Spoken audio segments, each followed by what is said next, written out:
자, 그러면 인제 그 중세 철학 관련된 내용을 이제 보겠습니다. 자, 중세 철학은 크게 인제 두 개로 나눠 볼 수 있는데요. 하나가 인제 교부 철학이고요. 그다음에 스콜라 철학이죠. 이 교부 철학은 로마 후기 때 인제 그 교부였던 아우구스티누스가 있어요. 이 아우구스티누스의 그런 신국론을 바탕으로 인제 형성됐던 건데, 요거는 이 기본적으로 플라톤 철학을 인제 바탕으로 해 갖고 인제 형성이 됐다, 이렇게 인제 보시면 되고요. 이 스콜라 철학은 인제 11 세기부터 12 세기 때까지 이제 형성됐던 건데, 이때 이제 그 보편 논쟁을 통해서 이 스콜라 철학을 완성했던 사람이 토마스 아퀴나스거든요. 그래서 이제 있는데, 이 스콜라 철학은 크게 인제 뭐냐면 기존의 플라톤 철학, 이 교부 철학이죠. 그다음에 인제 새롭게 이제 들어온 아리스토텔레스 철학을 어떻게 정복할 것이냐 가지고 인제 형성이 됐다. 이게 스콜라 철학이라고 이제 보시면 될 것 같고요.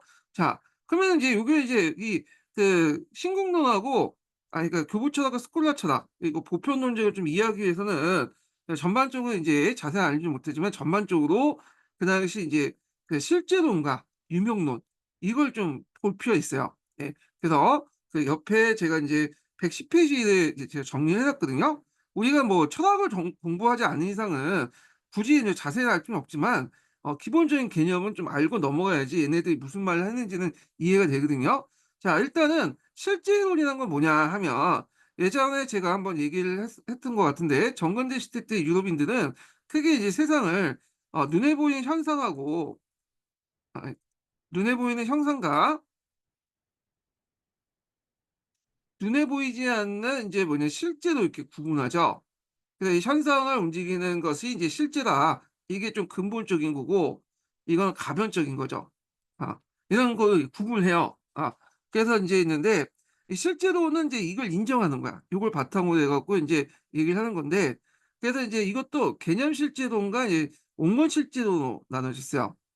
그래서 개념 실제론은, 실제라는 것은 그 뭐냐면 현상하고 현상 외에 밖에 있다라는 거야. 그 현상 안에 있는 게 아니라 현상 밖에 있다는 게 개념 실제론이고요. 예. 온건 실제론은 요 형상 안에 그 실제가 있다라는 게 온건 실제론이야. 그래서 개념 실제론은 형상 밖에 실제가 있다는 것이 개념 실제론. 온건 실제는 아니다. 그 현상 안에 그 실제가 있다라는 것이 개념 실제론이죠. 자, 그래서 온건 실제론이죠. 그래서 개념 실제론을 대변하는 사람이 현상 밖에 있다고 한 사람은 플라톤이죠. 플라톤의 이데아론이 여기 있고요. 온건 실제론은 현상 안에 있다는 거죠. 그러니까 이 현상 안에 형상과 진료가 있다고 주장한 사람이 아리스토텔레스고, 이 온건 실제의 대표 내용이에요. 그래서 인제 요렇게 인제 보시면 될 것 같고, 그다음에 유명론자를 좀 볼게요. 유명론은 여기 실제를 별로 안 좋아해. 그 실제는 이제 부정하죠, 얘네들은. 그냥 현상 자체만 보는 거야. 현상 자체만. 예. 그래서 현상 자체만 본다.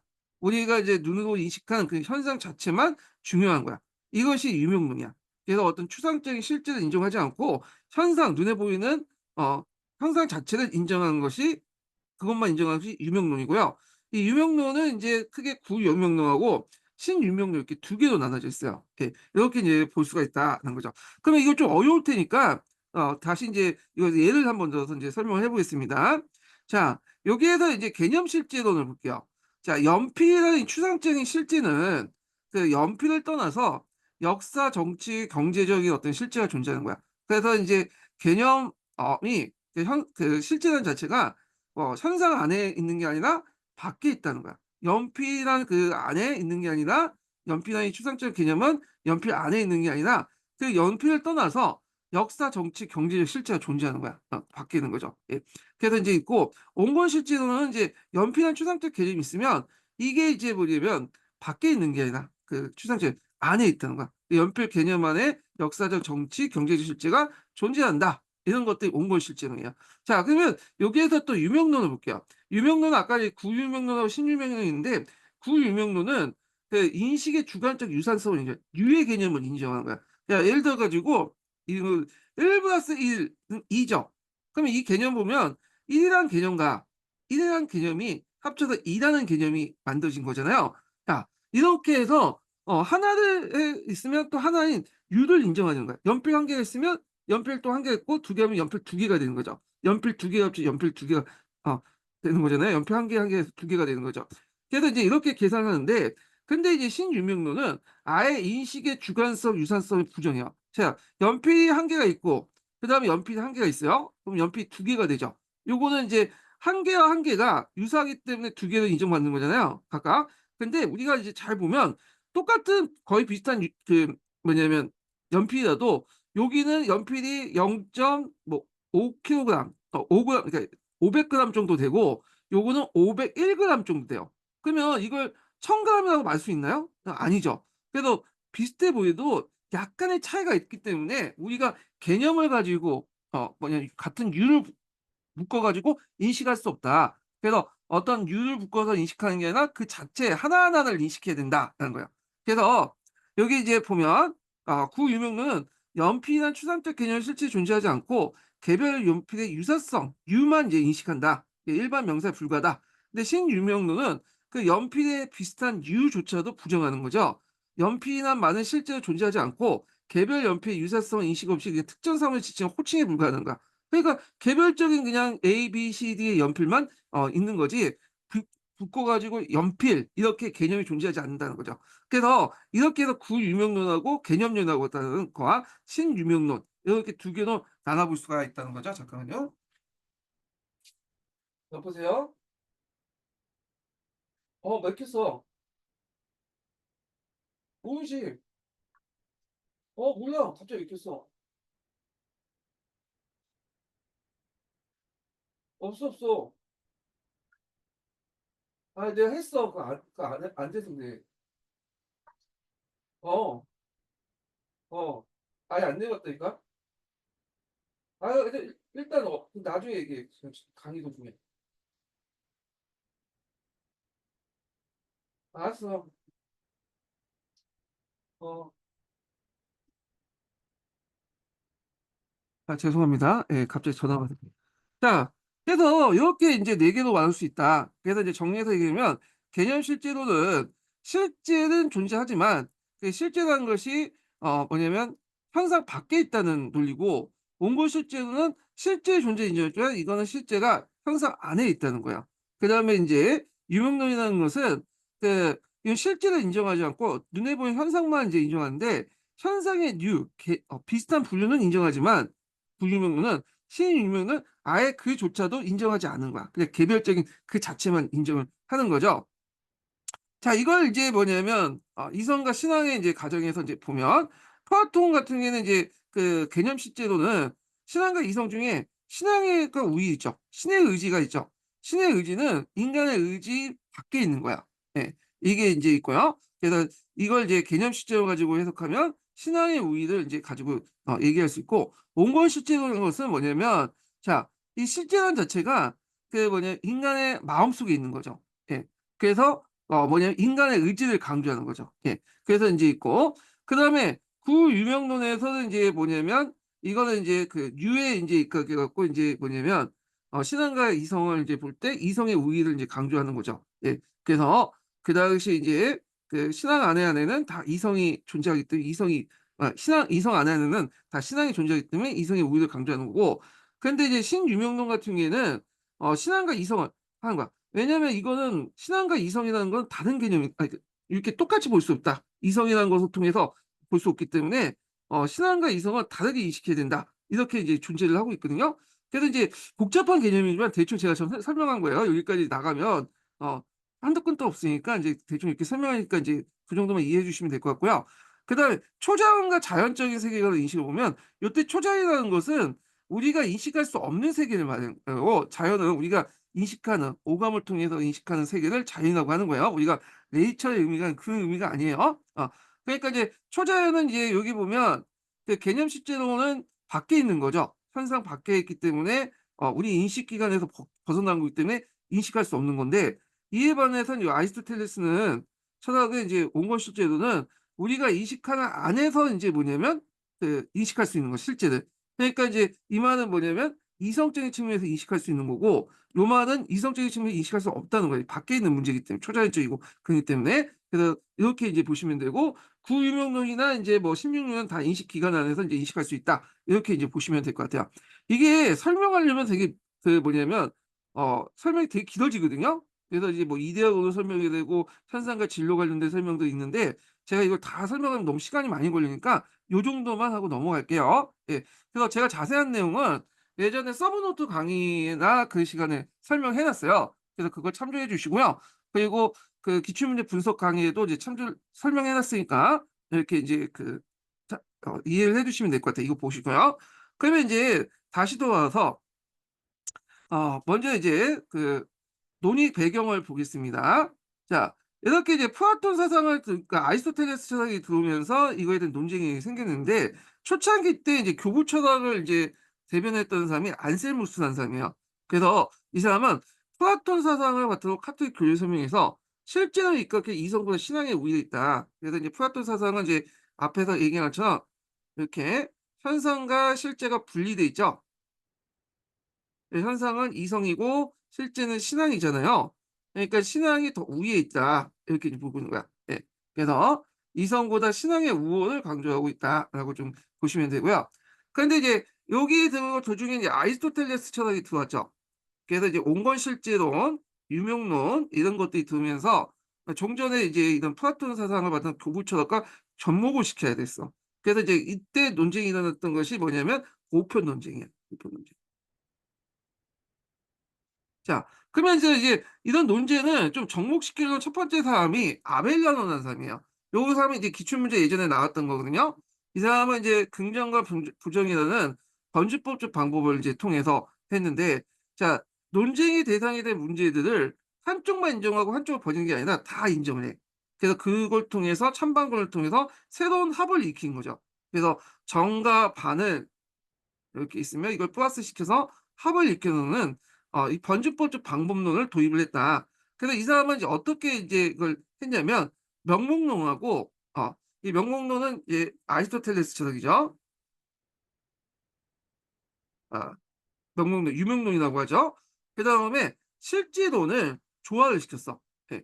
이걸 이제 아리스토텔레스 철학의 실제론인데 그래서 이제 이 사람은 이제 어떻게 보면 보편적인 실제를 인정하지만 이 보편적 실제를 인정하지만 내재하는 개별적인 존재에 떠나지 않는다라는 거야. 아 그래서 여기에서 이제 보편적 실제를 인정하지만 내재하는 개별적인 존재는 떠나지 않 그러니까 보편이라는 것은 안에 있는 거지 밖에 있는 것이 아니다라는 거죠.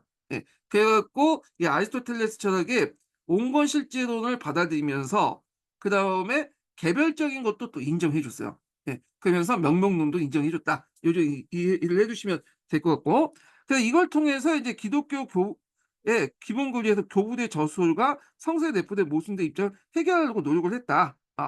자 근데 인제 문제는 이 명목론이라는 자체가 개별만 강조하잖아. 그러니까 이게 이제 이단적 요소가 있어. 삼위일체 같은 걸 설명을 못 해요. 하체론은 설명을 못 해. 왜냐면 삼위일체나 합체론 같은 경우에는 1+1은 2가 아니라 1+1은 3 이거든. 그렇게 설명해야 돼. 삼위일체는 1+1+1+3이 되는데 실제로 이게 1이니까 1+1+1 이잖아요. 그러니까 그 안에 그런 개별점이 넘어서 그 의미가 더 있는 거죠. 그걸 설명 못 하고 하체론 같은 걸 설명 못 하죠. 하체론은 빵과 포도주가 피하고 살로 바뀌었다는 거냐. 육체도 그러니까 피와 살로 바뀌었다는데 그걸 설명을 못 하는 거야. 빵하고 포도주가 어떻게 살하고 피가 될 수 있냐. 그러면 1+1이 3 이나 4로 설명할 수 1+1이 이제 2로 이게 설명할 논리 구조는 안 되잖아요. 그러니까 이것을 좀 더 플러스 설명하기 위해서는 그 외에 어떤 실제적인 것들 파고들어야 되거든요. 빵과 그다음에 그 포도주 외에 그 이상에 넘어서 우리가 보이지 못하는 것들이 존재하기 때문에 빵이 하나님의 뭐냐면 그 살이 되는 거고 피가 하나님의 그러니까 포도주가 하나님의 피와 정신이 되는 거잖아요. 자 그래서 이런 것들 설명을 못 하기 때문에 명령문은 잘못하면 이단적 요소로 빠질 수가 있겠죠. 그러니까 이제 '안 되겠다.' 해 가지고 그 당시 이제 실제론만 가지고 좀 접목을 시켜야겠다. 그래 가지고 인제 아벨라논의 인제 뭐냐면 변증법적 방법을 계승하면서도 아벨론과 달리 명목론을 버렸죠, 이 사람은. 그래서 플라톤의 개념 실제론과 아리스토텔의 온건 실제론을 결합시켰어요. 그래서 플라톤의 개념 실제론에서 뭘 강조해? 신앙을 강조했고, 그다음에 아리스토텔레스의 원본 실제론에서 이성을 강조했죠. 그리고 플라톤의 개념 실제론에서 초자연적인 것들을 강조하고, 그다음에 아리스토텔의 원본 실제론에서 그 당시 이제 자연적인 것들을 강조하죠. 요때 초자연과 자연이라는 것은 뭐냐? 인간이 인식할 수 있는 것은 자연이라고 하는 거야, 오감을 통해서. 그다음에 인간이 인식할 수 없는 세계를 초자연이라는 거야. 그래서 이게 서로 대립되지 않고 서로 뭐냐면 어 그 상보적으로 인제 융합 관계를 가지고 있다. 이렇게 인제 주장을 하게 되죠. 그래서 인제 이런 것을 통해서 인제 정리한 책이 뭐냐면 그 유명한 신학대전이에요, 신학대전. 요거 외워두세요. 이거 예전에 시험 문제 나왔죠. 그 저서 쓰라고. 그래서 그 당시 토마스 아퀴나스는 파리 대학 출신이고요. 참고로 이 파리 대학은 뭘로 유명하냐면 신학으로 유명해요. 이것도 외워두시고, 그다음에 이성과 신앙을 접목시켰다. 그 신학대전이라는 책을 통해서 저술했다. 요걸 이제 보시면 돼요. 그래서 그 내용 관련된 내용을 제가 이제 그 밑에다가 적어 놨거든요. 요거 나를 좀 볼게요. 요 가는 예전에 기출 사전에 나왔던 거고, 나는 이제 교과서에 있는 내용들인데 여기가 좀 약간 그 정리가 잘 돼 있어 갖고 요걸 볼게요.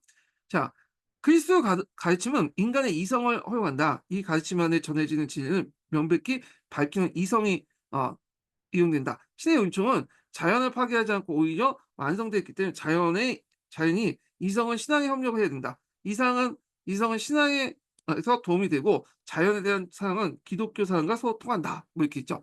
이걸 이제 이해하려면 아까 저 이 양분화된 도식을 좀 이해할 필요가 있겠죠. 그래서 이성은 이제 우리가 그 자연적인 거죠. 그냥 오감을 통해서 하고, 그다음 신앙은 초자연적인 거죠.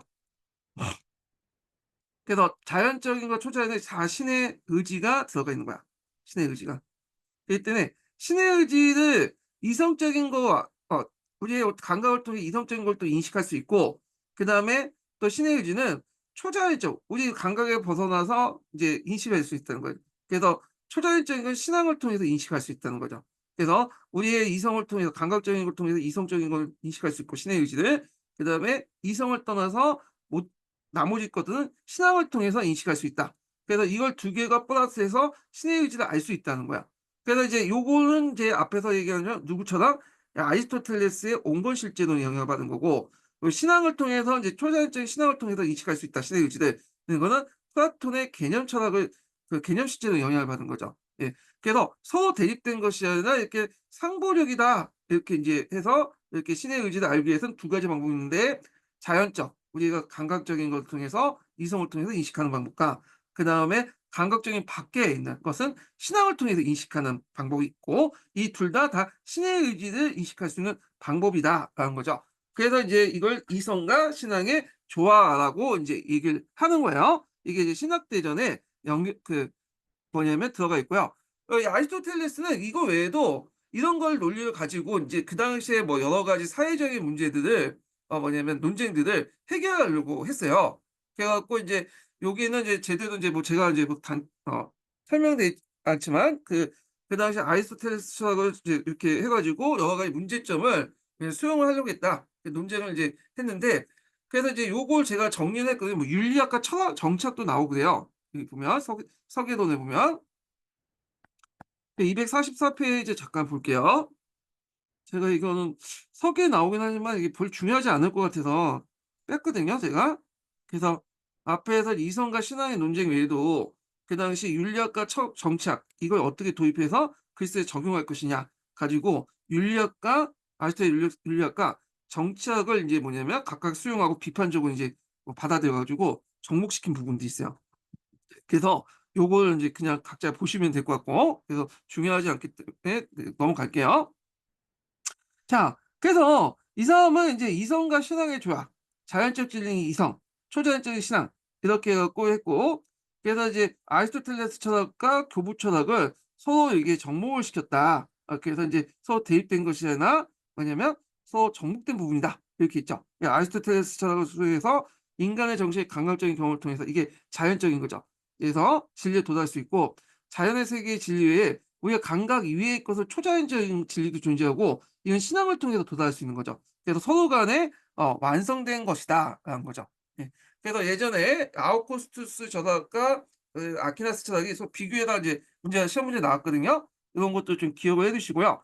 그래서 이제 이 아키나스 철학은 후에 이제 카톨릭 교리를 인제 뭐냐면 정당화시켜 주는 역할을 하죠. 예. 그래서 카톨릭 교리의 내용 보면 이게 선행이라는 게 있죠. 하나님의 구원을 받기 전에 교회에서 베푼 은총을 선행이라고 하는데, 선행은 이제 우리가 앞에 성사나 그다음에 대사가 있어요. 예. 그걸 이제 교회가 하고 있거든요. 그러면 교회가 이제 할 수 있는 근거가 필요하잖아. 그래서 예전에는 가행적으로 그렇게 이제 했다고 막 우기면 되는 건데, 이걸 뭔가 철학적으로 사람들 설득할 필요가 있겠죠. 그래서 요 신학대전 내용을 이제 끌고 와 갖고 설명하는 거야. 예. 이게 인간에 대한 그 신의 의지는 앞에서 말한 요것도 있지만 요것도 있다. 요걸 대변하는 것이 교회다. 이런 식의 이제 논리가 만들어진 거죠. 그래서 이걸 했기 때문에 인제 요걸 이제 설명할 수 있는 거죠. 그래서 이성을 통해서 자연적인 거 오감을 통해 이성을 통해 어 신의 어떤 의지를 이제 파악할 수 있기 때문에 교회가 이 선행을 할 수 있다. 인간의 집단인 교회가 그걸 할 수 있다. 이런 식의 논리가 만들어지는 거예요. 예. 그래서 기존에 있는 간행들을 교회가 했던 간행들이나 믿음들을 이런 이제 토마스 아퀴나스의 인제 철학을 가지고 스콜라 철학을 통해서 정당화시켜 뒀다. 이렇게 보시면 돼요. 그러면 뒤에 등장한 신교들 입장 올 때는 이 논리를 깨야 되겠죠. 이 논리를 깨야지 성립될 수 있는 거죠. 그러니까 인제 여기 뭐냐면 플라톤 철학을 바탕 교부책을 다시 들고 온 거야. 신의 의지만 강조하는, 인간의 이성은 필요 없고 신의 의지만 위해서 모든 것이 신에 의해서 결정됐다.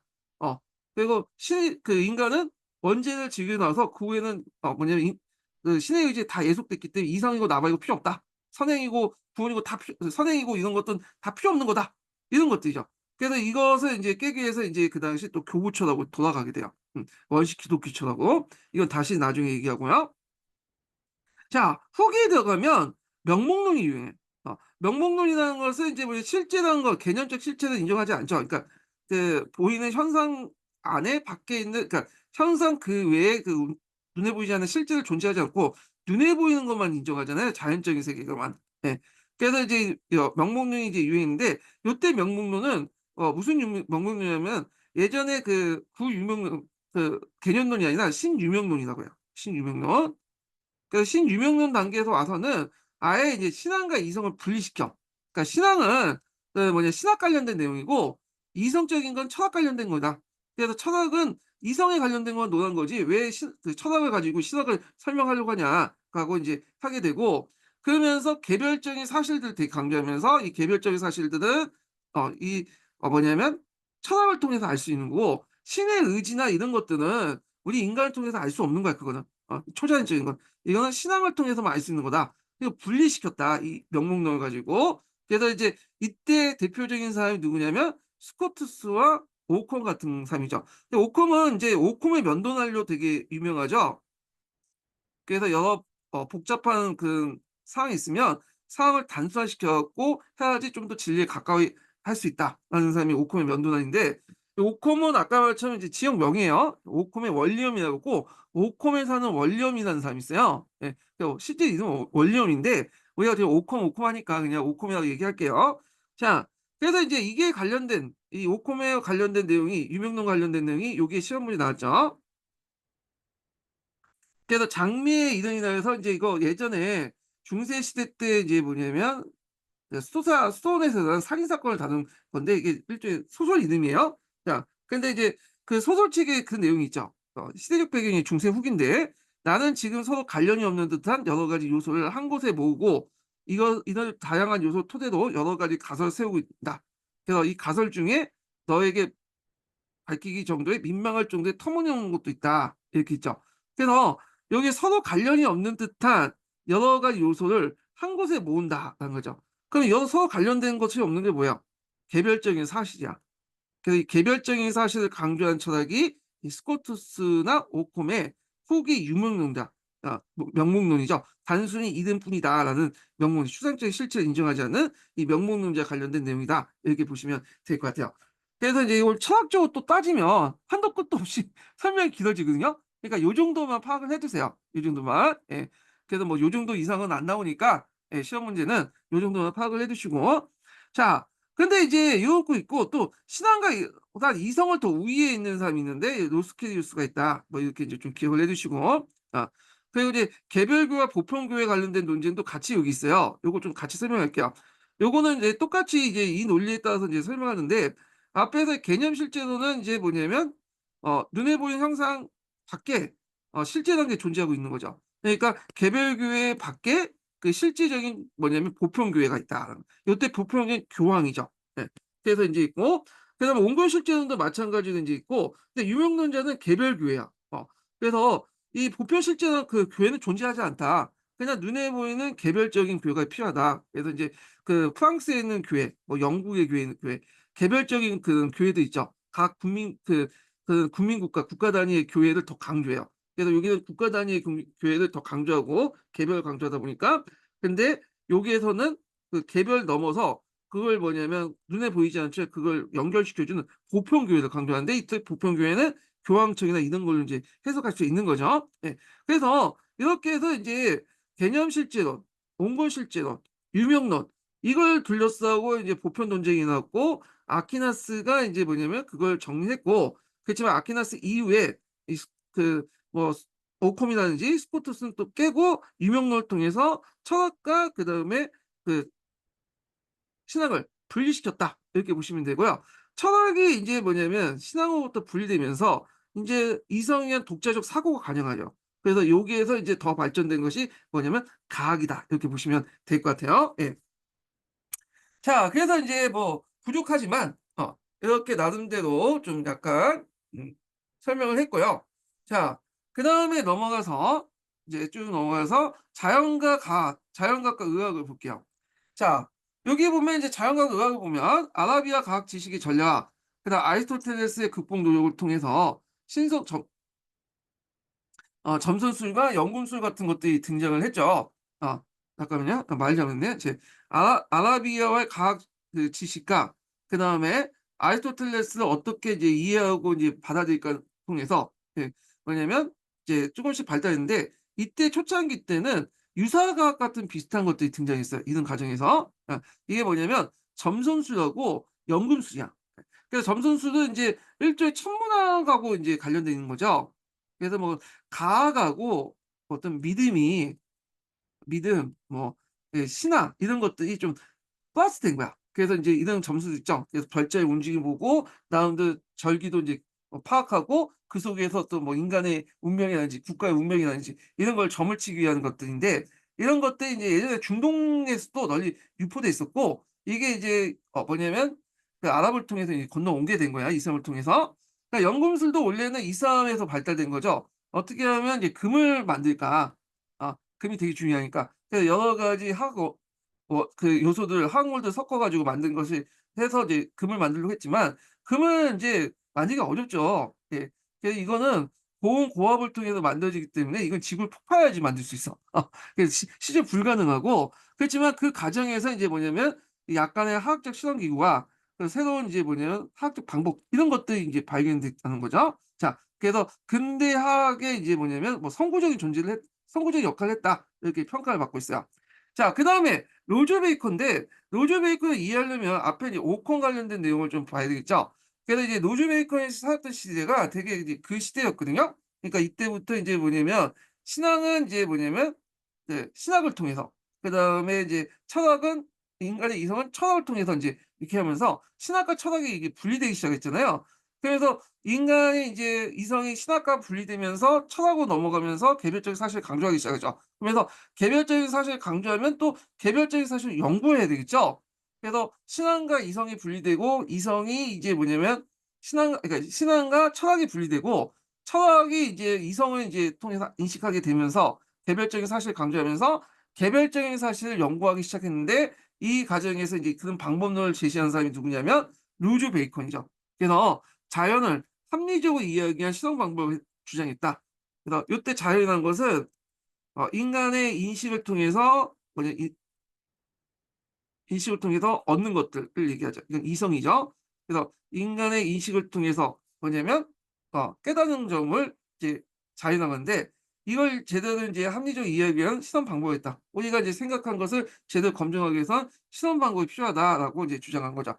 그래서 자연적 세계관과 초자연적 세계가 분리되고 철학과 이성이 분리되면서 인간의 이성을 합리적으로 이해하기 위해서 자연을 이해하기 위한 방법으로서 시선 방법을 주장했다. 자, 이 로즈 베이컨 좀 기억을 해 두시면 될 것 같고요. 이걸 이제 영국의 경험주의의 어떤 기초를 이뤘던 사람이다. 이렇게 이제 보시면 될 것 같고. 그래서 저희가 이제 그 주 725 번에 그 루즈 베이컨 관련된 내용을 이제 좀 적어 놨어요. 예. 그래 갖고 인제 루즈 베이컨 있고, 그다음에 인제 그 후에 이제 이 사람이 살았던 시대가 인제 뭐냐면 뒤에 400년 뒤죠. 이 사람이 살았던 시대가 13 세기 정도 됐던, 예, 뒤인데 300년 뒤에 16 세기 때에서 17 세기 때 새로운 이제 루즈 베이컨이 저희 프란시스 베이컨이 있죠. 프란시스 베이컨 같은 경우에는 이 사람도 똑같은, 이게 이 사람 프란시스 베이컨인데 이 사람도 과학적 정통에 초석을 이뤘다. 이렇게 이제 보시면 될 것 같아요. 그래서 두 명의 루즈 베이컨과 프란시스 베이컨이 이렇게 이제 그 경험주의 입각한 시선적 방법을 주장을 했다. 과학적인 경험 같은 거를 강조했다. 이렇게 이제 보시면 되고, 자, 의학에서는 이제 헬레니즘 시대와 2~3 세기의 의학 지식을 이제 수용했다. 이렇게 있고요. 자, 그럼 넘어가서 이제 중세 이제 대학 관련된 내용을 이제 보겠습니다. 자, 중세 교육기관부터 이제 좀 정리를 해 볼게요. 중세 교육기관은 처음에는 수도원에서 공부를 했죠. 그 당시 이제 암흑 시대다 보니까 이제 그 당시 수도원만이 유일하게 이제 그 글을 쓸 수 있는, 읽고 쓸 수 있는 수도사들이 존재하고 있었고, 이들이 인제 여기에서 인제 필사도 하고 그러다 보니까 요 중세 교육기가 초창기 때는 수도원이 중심이었다. 그러다가 인제 조그만 인제 학교인 성당학교로 옮기게 되고, 이게 스콜라죠. 그래서 스콜라 철학은 이 성당학교를 중심으로 발달됐기 때문에 스콜라 철학이라고 해요. 그래서 여기에서 탄생했기 때문에 스콜라 철학이라고 하고, 그다음에 인제 12 세기 넘어가면서 인제 대학 길드가 들어가죠. 도시가 발달되면서 도시의 경제적 후원을 안 해서 그 당시 인제 성당학교에서 벗어나서 독립해서 대학이라는, 인제 뭐냐면 독립 집단이 형성되죠. 그래서 이때 인제 대학이 등장하고, 대학이 좀 더 발전된 것이 컬리지라고 하는 거죠. 여기는 우니베르시타스라고 하고, 컬리지라고 하는데, 보통 이제 우리가 인제 우니베르시타스, 유니버시티 하면 이제 종합대학, 컬리지하면 단과대학, 이런 개념 때문에 우리가 이걸 종합대학, 단과대학 이렇게 이제 인식을 하고 있는데, 그거는 인제 우리식의 인식이고요. 우니베르시타스하고 컬리지는 좀 달라요. 예. 우니베르시타스는 뭐냐면 일종의 길드야. 중세 시대엔 길드가 있었잖아요. 대학도 일종의 길드 형식으로 돼 있어요. 그래 가지고 일정한 건물이 없어요, 그 당시 중세 시대. 지금 보면 캠퍼스 같은 것도 있죠. 캠퍼스가 있고 건물이 있고 거기에 이제 학생들이 있고 교수가 있고 막 그러잖아요. 기숙사도 있고. 그런 개념이 없어요, 지금 그 예전에는요. 그래서 길드에서 몇 날 며칠에 어떤 시청에서 인제 뭐 강의를 열겠다, 어떤 시청에 그 교회에서 강의를 열겠다면 그 공지를 보고 길드에 속해 있는 교수나 학생들이 와 가지고 거기에서 뭐 A라는 그 교회에서 강의를 하고, 그다음 B라는 시청 곳의 시청에서 이제 강의를 하고 있는 게, 그러니까 건물 빌려 갖고 이런 식으로 옮겨 다니면서 이렇게 인제 강의를 하고 배우고 그랬거든요. 이게 인제 일종의 길드 형태의 우니베르시타스고, 컬리지라는 건 뭐냐면, 자, 이렇게 옮겨 다니니까 인제 옆에 있었던 인제 돈이 많은 사람들이 좀 불쌍해 보이는지, 이게 뭐냐면 학생들을 위한 일종의 숙박을, 그 숙소를 만들어 줬어요. 숙소를. 일종의 기숙사의 원조라고 볼 수 있는데 일종의 기숙사를 만들었어. 그래서 이제 학생들이 요 기숙사에 들어가 갖고 이제 숙식을 하면서 공부를 하게 됐는데, 숙식을 해서 공부를 하다 보니까 인제 뭐냐면 여기에서 강의 듣는 게 낫겠죠. 그러니까 또 여기에 한 칸을 만들어 가지고 강의실로 만들어. 그래서 이제 강의실에 이제 교수를 초빙해 가지고 이렇게 인제 뭐냐면 강의를 하게 되는데, 이게 이제 발전돼서 인제 했던 것이 컬리지야. 그래서 컬리지는 우니베르시타스라는 그 길드 조직에서 벗어나, 길드를 바탕으로 하고 있지만 길드에다가 이제 뭐냐면 여기에서 특정한 건물 같은 것들 만들어 갖고 특정한 장소에 모여 가지고 공부를 하기 시작한, 거기에 연구하는 게 컬리지다. 이렇게 보시면 돼요. 그래서 이게 인제 있고, 근데 지금 이제 컬리지와 우니베르시타스는 좀 의미가 다르죠. 컬리지는 단과대학. 이 단과대학을 여러 개 묶은 것이 인제 뭐냐면 종합대학, 우니베르시타스, 그러니까 유니버시티라고 인제 개념이지만, 예전엔 그렇지 않았다. 유니버스 우니베 그 다 길드가 있고 우니베르시타스가 있고 그리고 이것이 더 발전돼서 그 안에 인제 특정한 이제 숙소가 생기고 여기에 이제 강의실이 있고 하면서 이제 이렇게 하면서 건물을 갖추는 게 컬리지다. 예. 그래서 이 컬리지를 우니베르시타스가 이제 관리를 하기 시작했다. 이렇게 이제 보시면 될 것 같아요. 이런 구조예요. 예. 자, 그래서 요렇게 인제 있고요. 배경을 보면 일단 이슬람과 그리스 철학이 전래가 됐고, 특히 도시가 발달되면서 경제적인 후원을 받고 그다음에 길드 같은 게 만들어지면서 이렇게 했다. 그래서 인제 발생을 보면 12 세기 13 세기 때 이제 발생됐는데, 요 제가 중세 시대 때 대학에 인제 이렇게 역사 지도를 이렇게 적어 놨잖아요. 이렇게 옮겨 놨는데 요 관련된 내용이 시험문이 나왔어요. 예. 그래서 지리적 위치와 인제 함께 연결시켜서 보시면 돼요. 자, 여기 보면 볼르노 대학이 있어요. 이 볼르노는 이제 여기 있죠. 예. 여기는 뭘로 유명하냐면 어 법하고 유명해. 근데 이 길드의 주체는 누구냐면 학생 길드야. 학생이 주도를 했고, 그다음에 인제 예전에 시험 문제 나왔던 게 파리 대학이죠. 예. 파리 대학은 이제 여러분도 아시죠? 요 파리에 있죠. 요번에 올림픽 열었죠. 예. 지금 올림픽 열 장소가 파리 대학이죠. 그래서 하여튼 파리 대학인데 이게 신학이야. 그리고 여기는 교수 길드가 인제 뭐냐면 했고, 여기에서 이제 파리 대학에서 누가 나왔냐? 예전에 시험 문제 나왔던 토마스 아퀴나스가 여기 나왔다.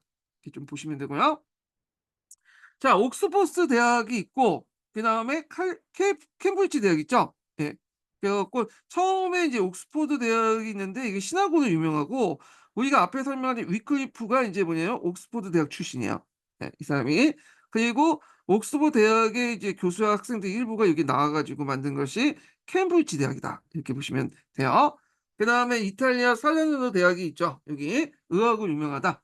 그래서 각각의 대학의 이제 중심 대표적인 학문가, 그 대학이 어느 길드에서 주도되는가 요거 좀 기억을 해 두시고, 요 관련돼 갖고 예전에 한번 두 분 정도 시험 문제 나왔어요, 요 부분이요. 자, 특징을 보면 어 초창기 이제 대학은 길드 중심이었죠. 우니베르시타스. 예. 그래서 이제 있고, 그다음에 이제 문학 석사, 문학사 같은 개서적 조직을 갖고 있는데, 요게 박사는 인제 장인이죠. 마스터고, 요쪽이 인제 뭐냐면 직인, 얘는 도제, 이런 식으로 인제 있고, 그래서 각각에 올라가는 그 절차들이 있어요. 예. 그래 갖고 있는데 요거 좀 한번 설명을 해 볼게요. 쭉 설명. 자, 여기 보면 학제를 좀 보면 여기 자율교과가 있고요. 그래서 문법, 수사, 논리, 산수, 기하, 천문음악 해 갖고, 처음에는 문학사 받을 때 인제 여기를 받아야 돼. 요 문학사 받기 전에. 문학사를 받은 다음에 그다음에 문학 석사가 나오는데, 이때는 인제 전문 과정을 이수해요. 예. 그래 갖고 인제 자율 출교과를 가르칠 수 있는 자격이 수여되고, 그다음에 인제 박사학위인데 인제 뭐냐면 여기에서 인제 7개 과목, 이게 전문 교과를 잠깐만요. 말 잘못했어요. 다시 할게요. 자율출국과를 이제 수료하면 문학사 학위가 이제 수료되고, 그다음 단계가 문학 석사고요. 그래서 여기서 5-6년 동안 공부한 다음에 자율출국과를 가르칠 자격이 수여되고, 박사가 들어가면 이제 뭐냐면 전문 교과를 이제 수료할 수 있는 자격이 있는데, 전문 교과는 크게 이제 법학, 의학, 신학 이런 것들인데, 사람들한테 제일 이제 뭐냐면 인기가 많은 건 법학과 의학이었고요. 제일 존경받는 학문은 신학이었다고 그래요. 신학이 제일 어려웠고. 그래서 인제 요렇게 있다. 그래서 여기에서 볼 수 있듯이 문학사는 이 도제, 문학 석사는 직인, 박사는 그 장인, 요렇게 인제 도제식 시스템으로 돼 있고요. 그다음 강의 용어는 이제 라틴어로 돼 있다. 이렇게 보시면 되고, 그다음에 이제 강의 방법은 그 당시에는 이제 종이가 널리 보급되지 못하고 뭐 인쇄술도 발달하지 못했기 때문에, 이게 뭐냐면 이 책을 가지고 공부를 하는 것보다는, 책은 돈 있는 학생이나 그다음에 교수들이 갖고 있는 거고, 이걸 이제 뭐냐면 불려주는 거죠, 책을. 책에 이제 불려주고 책 내용을 불려주고, 이거 갖다가 이제 강의를 쭉 하고, 그다음에 학생들은 이거 받아 적는 거야, 그 노트에다가. 그리고 나서 그 노트 내용을 이제 가지고 공부하고, 그리고 강의 듣는 내용을 바탕으로 해서 토의를 하는 거죠. 그래서 우리가 이제 책을 보고 뭐 정리하고 그런 것들이 전혀 없었고, 그 당시에는 책은 대학 교수들이 갖고 있고, 대학 교수들이 그걸 이제 얘기를 하면 그걸 이제 받아 적고 정리한 다음에 외우고, 그다음에 그걸 바탕으로 토의하는 방식으로 진행이 됐다. 이렇게 보시면 될 것 같아요. 그다음에 대학의 자치권의 특허장을 이제 발급했는데, 그래서 나름대로 이 특거장에 입각해서 국왕이나 영주, 교회부터 간섭받지 않고 나름대 학생의 징계권도 행사하고요. 그다음에 병역을 면제받고 있고 그다음에 독자적인 재판권도 가지고 있었다. 물론 이제 자치권은 이제 나중에 중앙집권화 되면서 후퇴긴 했지만 중세 시대 때 인제 이런 것도 있었고요. 그다음에 인제 후기에 들어가면 칼리지가 출연됐다고 했죠. 이게 원래 그 기숙사에서 출발해서 일정한 건물 가지고 이제 거기에서 들어가서 생활하면서 이제 했고 여기가 이제 대학 교육의 중심지 역할을 했다. 그래서 이렇게 있다는 걸 좀 기억을 해 두시면 될 것 같아요. 자 그래서 인제 이렇게 해서 인제 대학 관련된 내용을 이제 봤고 그럼 대학 교육의 의의는 뭐냐? 일단은 중세 발전에 큰 기여를 했다는 거. 그다음에 사회의 다양한 인력을 공급하는 역할을 했다. 그래서 교사나 관료 법관, 성직자 등을 뭐냐면 배출시키는 데 큰 역할을 했다. 이렇게 보시면 되겠죠. 그래서 인제 여기에서 좀 볼 게 뭐냐면 인제 우니베르시타스의 어원하고 그다음에 대학 내에서 자치권 관련된 내용을 한번 심화 교재에서 찾아서 한번 보겠습니다. 예. 여기 보면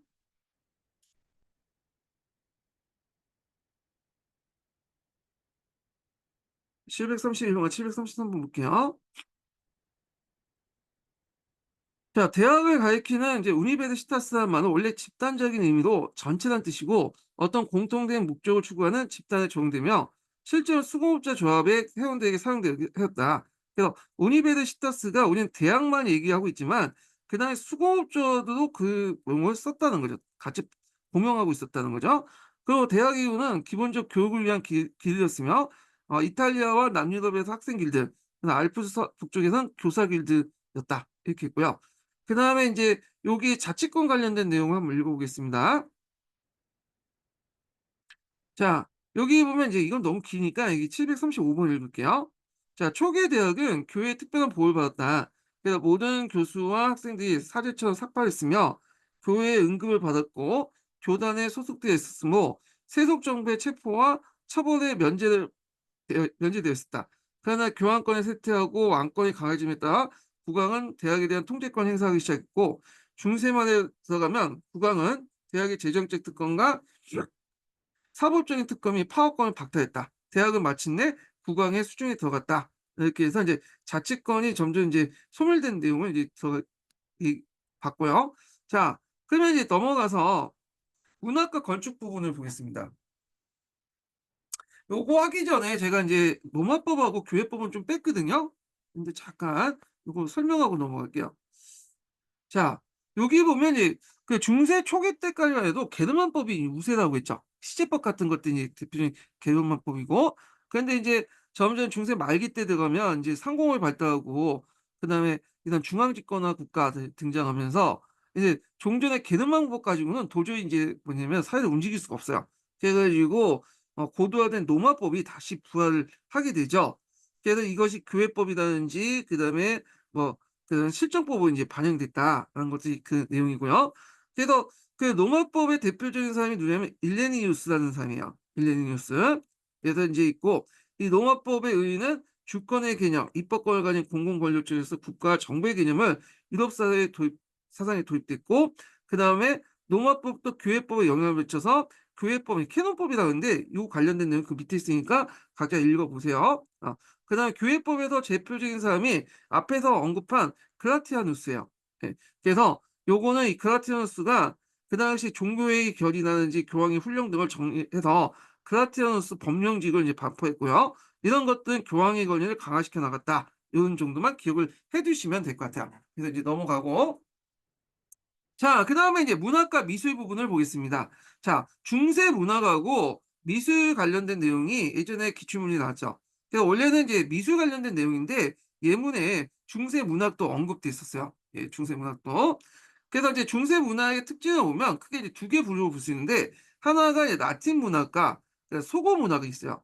라틴 문화는 이제 라틴어로 적혔기 때문에 주로 종교와 관련된 문학 작품을 얘기한다고 볼 수가 있고 그다음에 소고 문학은 이제 뭐냐면 그 지역의 토속어를 바탕으로 한 거야. 예를 들면 뭐 영어 그다음에 프랑스어 이걸 이제 바탕으로 했는 건데 그 안에 뭐 기사 문학도 있고 영문 서사시도 있고 그다음에 인제 음유 시인들 그러니까 음유 시인은 이제 그 왕비나 그다음에 귀족의 부인들을 대상으로 해 갖고 인제 여러 가지 사랑 관련된 내용들을 이제 했던 것이 시인들인데 이런 것도 있다는 거.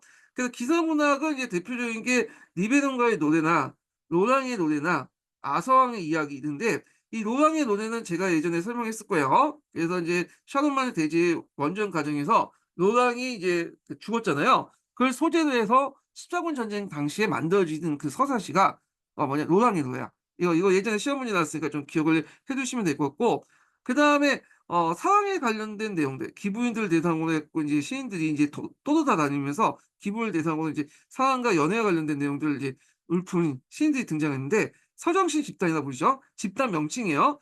그래서 투어바우드로 그다음 민행지 이거 있는데 이건 사람의 명칭이 아니라 요런 음흉 시인들의 집단 명칭이라고 보시면 돼요. 그래서 요 민행지인 거나 투어바우드라는 것이 예문으로 나왔어. 뭐와 관련돼서? 여기 고딕 양식과 관련돼서. 그래서 이게 이제 12세기 때 인제 유행했거든요. 12세기 때. 그때 건축 양식으로 또 고딕 양식이 인제 유행했다 이렇게 보시면 돼요. 예 고딕 양식과 연결돼 갖고 시험에 나왔다는 걸 좀 기억을 해 두시면 될 것 같고 그다음 서구 문화 아까 이제 토속어로 적혀진 이제 그런 문학 작품 보면 이게 이제 14세기 때 이제 뭐냐면 누구와 겹치냐면 르네상스 시기와 겹쳐요. 하여튼 단테의 신곡 초소의 캔터베리 이야기인데 이건 르네상스 시기와 겹치죠. 이건 뒤에 얘기하고요. 그다음에 예전에 한번 시험 문제 나왔던 것이 트리스타 이졸데 거야. 이게 켈틱적 문학인데 이게 연가예요. 사랑과 관련된 내용이야, 사랑과 관련된. 근데 이게 기사 문학이다 해 갖고 시험에 문제 나왔거든요. 아니죠. 연가, 사랑과 관련된 문학이다. 근데 이 트리스타 이졸다는 한번 찾아서 보세요. 그러니까 설명 길어. 하여튼 보시고 예전에 한번 요게 한번 나왔기 때문에 뭐 내용은 이제 대충 알더라도 요거는 트리스타 이졸다는 이제 이름 정도, 명칭 정도는 좀 기억을 해 두시면 될 것 같고요. 예. 그래서 이제 기사 문화하고 이런 관련된 내용들 이제 있고 트리스탄 이졸다는 제가 여기다 적어 놨네. 예. 뭐냐면 약간 읽어 보시면 알겠지만 뭔가 지금 나와 있는 그 뭔가 사랑과 관련된 내용들하고 좀 비슷한 내용 구조를 가지고 있어. 예. 한번 읽어 보세요 그냥. 예. 이렇게 있고 자 그다음에 중세 시대 때 건축 및 예술 양식을 보겠습니다. 건축 양식 관련된 내용을 이제 좀 볼게요. 자 중세 시대 때는 건축 양식의 미술에 보면 이 사람이 뭘 만들었고 어떤 사람이 그렸는가 그런 게 안 나와. 사람이 없어. 분명히 어떤 건축도 있고 뭐 건축을 누가 만들었고 건축 설계사나 화가가 있어야 될 거 아니에요. 근데 어떤 건축 설계 이 건물을 누가 만들었고 그다음에 이 그림을 누가 그렸는지에 대한 설명이 없어요. 예. 그래서 사람이 없다. 누군가 그렸을 테고 누군가 건축을 설계했을 텐데 그 사람은 없고 그냥 뭐냐면 신에 의한 모습들만 그리는 거야. 예술의 모습들. 그러니까 이제 이때 건축 양식 미술은 다 뭐냐면 신학에 종속돼 있어. 신에 의해서 신을 위한 그림이야. 신을 위한 그림이고 건축이기 때문에 여기는 사람이 빠졌다. 누가 그렸는지 그다음에 누가 만들었는지를 적어 놓지 않았어. 이거는 르네상스하고 좀 다르죠. 르네상스는 이 건물을 누가 만들었고 그다음에 이 그림을 누가 그렸는지 명확히 알 수 있잖아요. 근데 그게 아니라는 거죠. 예. 자 하여튼 그래서 이제 해와 조각은 독자적인 세계를 갖지 못하고 고유의 건축물 구성물 전락됐고 다만 신의 영광을 표현하는 장치로서만 활용됐다. 이렇게 보시면 될 것 같아요. 그러면 이 건축 양식을 이제 보고 기준을 가지고 좀 얘기해 볼게요. 자 중세 시대 때 건축 양식 크게 세 식으로 나눠 볼 수 있는데 초기 때 건축 양식을 바실리카 양식이라고 하고요. 그다음에 또 하나가 로마크 양식 중기 때 그다음에 12세기 이후부터는 고딕 양식이죠. 이렇게 세 가지 양식으로 나눠 볼 수 있는데 예전에 이 고딕 양식 관련된 내용이 시험문에 나왔죠. 그럼 바실리카 양식을 볼게요. 바실리카 양식은 장방형이야. 예. 그래 갖고 장방형은 이제 네모난 걸 정방형이라고 하고 이게 긴 거 한쪽은 이제 긴 걸 장방형이라고 하잖아요. 여기 보면 장방형 형식으로 돼 있고요. 그래서 로마의 영향을 받아서 로마 교회당을 이제 모방해서 만들었던 양식이었다. 이게 산타 마리아인데 이 바실리카 양식은 상당히 로마 후기와 겹쳐 있기 때문에 로마적인 영향이 상당히 많아요. 로마 양식적인 어떤 영향이 있고 후에 이제 또 로마네스크 양식에도 영향을 줘. 그래서 이 건축 볼게요.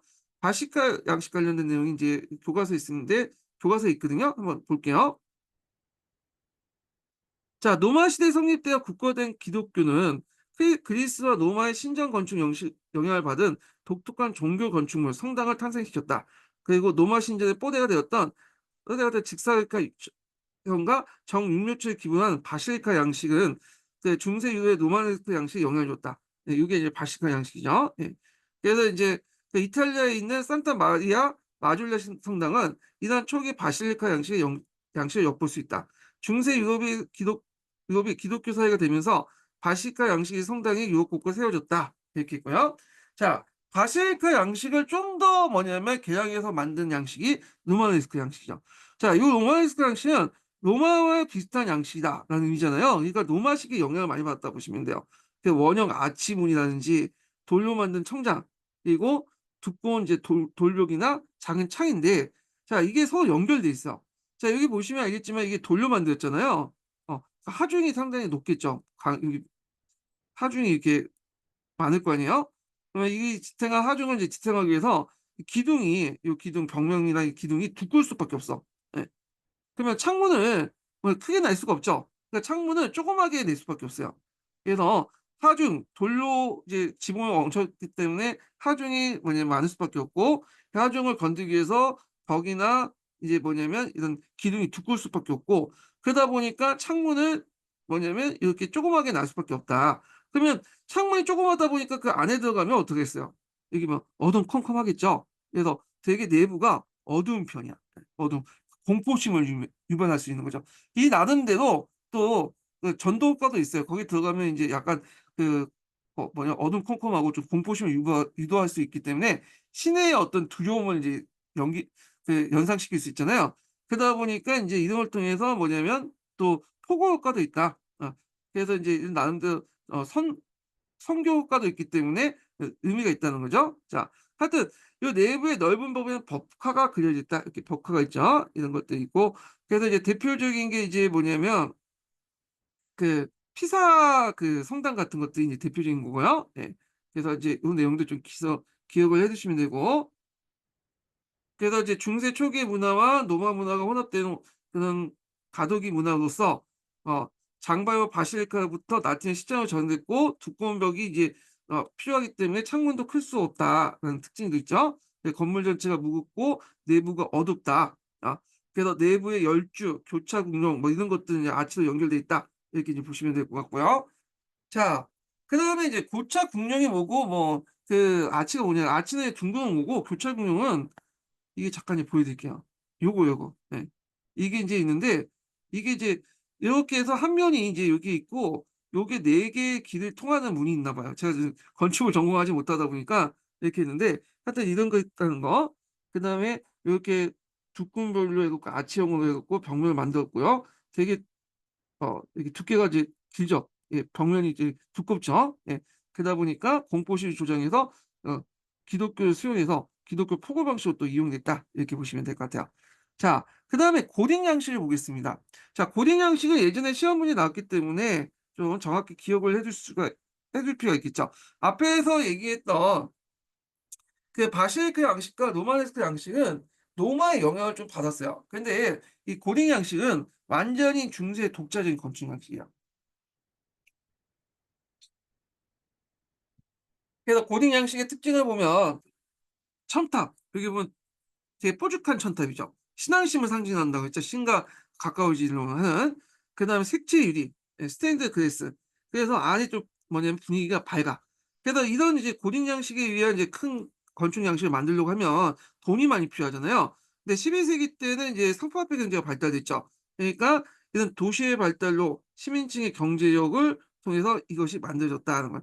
유럽 같은 경우에는 어떤 도시가 만들어지고 번성하면 제일 먼저 큰 건물을 짓게 되는데 그때 큰 건물은 이제 뭐냐면 랜드마크는 이제 좀 뭐냐면 이게 교회야, 교회. 그래서 도시가 번성하고 거기에 돈을 벌면 신을 위해서 이제 교회에 기부하고 교회는 그걸 바탕으로 아주 큰 그 교회 그 랜드마크를 이제 도시의 랜드마크를 짓는데 이런 것들이 이제 고딩 양식으로 만들어졌다. 이렇게 보시면 되겠죠.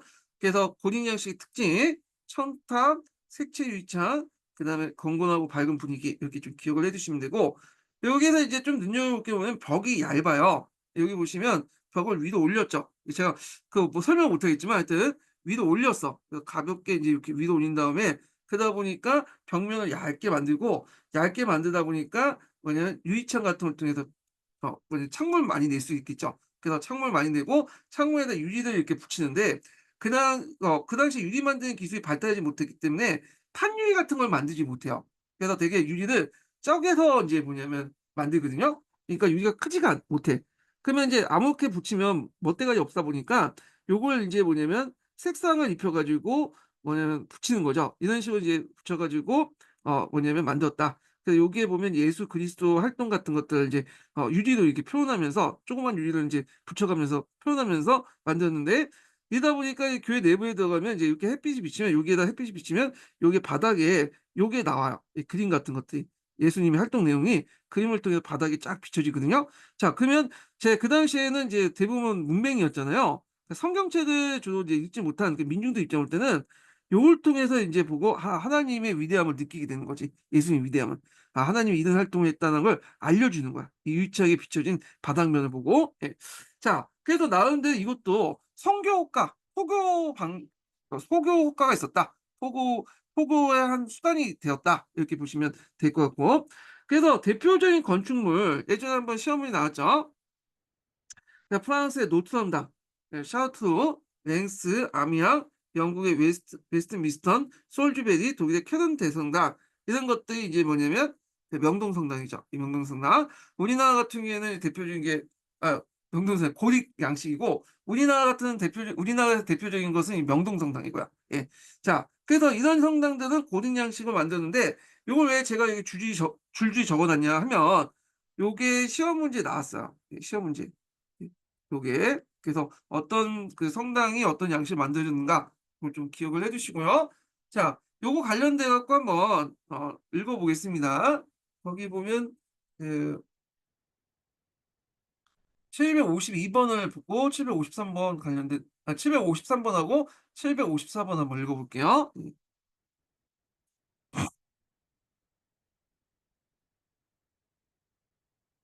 여기에 관련된 내용을 한번 보겠습니다. 예. 요거는 이제 고딩 양식의 특징 중에 하나인 스테인드 글래스 관련된 내용이에요. 자 유리의 원료는 모래나 소금, 재이며 이 혼합물에 열을 가하여 용해시키고 금속물인 산화물을 섞어서 착색한 것이 생유리다. 당시 기술로는 커다란 유리를 만들 수 없기 때문에 유리를 이어 붙이고 붙인 자국을 가리기 위해서 색을 칠하게 되는데 이것이 스테인리스 글래스의 시초였다. 스테인리스 글래스에는 대개 성인대의 일대기나 성서 내용이 표현되는데 이는 대부분 문맹이었던 중세 사람들이 교리를 이해하는 데 큰 도움이 되었다. 있고 그다음 고딩 양식 특징이 여기 밑에 있죠. 예 서양사 개론에 있는 내용을 한번 보겠습니다. 자 고딕 건축은 로마네스크에 비해서 건물의 높이가 훨씬 높아지고 수직으로 솟아있다. 건물의 벽을 향해 부연 벽바퀴를 내놓고 있어. 이게 제가 그 어디서 찾아봤는데 제가 제 머릿속에 좀 이해가 안 되더라고요. 제가 건축을 전공한 게 아니기 때문에 하여튼 넘어가고 자 로마네스크 건축처럼 벽이 두꺼울 필요가 없고 창문도 크게 만들 수 있게 되었다. 벽이 얇아요. 예. 첨도 아치가 도초에 사용되고 건물 정상에는 뾰족한 고탑이나 많은 소탑이 쏟아있다. 높이 만들어진 창문의 생유리와 그림으로 장식되었고 건물의 장면과 입구 근처에는 종교뿐만 아니라 일상생활에 치치한 많은 수많은 조각으로 장식되었다. 이렇게 보시면 될 것 같고요. 자 그래서 인제 있고 그다음에 이제 여기 고딕의 양식 특징 중에 청탑이죠. 이 의미는 어떤 이제 신의 세계를 지향한다 그런 의미가 있다는 거죠. 자 그래서 이렇게 해서 고딕 양식 관련된 내용을 이제 봤고요. 그다음에 이제 동로마 제국으로 넘어갈게요. 동로마 제국. 자 요거 넘어가기 전에 두 번째 인증번 알려드리겠습니다. 두 번째 인증번호는 22 번입니다. 예 두 번째 인증번호는 22 번이에요. 자 동로마 제국을 보통 비잔틴 제국이라고 하고 있거든요. 그래서 비잔티움 제국 왜 했냐 예전에 콘스탄티노플의 옛 지명이 비잔티움이었어요. 그래 갖고 이제 동로마 제국을 비잔티움 제국이라고 부르는데 엄밀히 말하면 그 비잔티움 제국은 좀 약간 그 서로마 저기 유럽의 서유럽인들이 그 동로마 제국을 로마 제국 인정하지 않으려고 하는 심보에서 나온 거예요. 그래서 비잔티움 제국은 좀 동로마 제국이라고, 원래 원칙은 동로마 제국이었는데 너네들은 로마 제국이 아니다.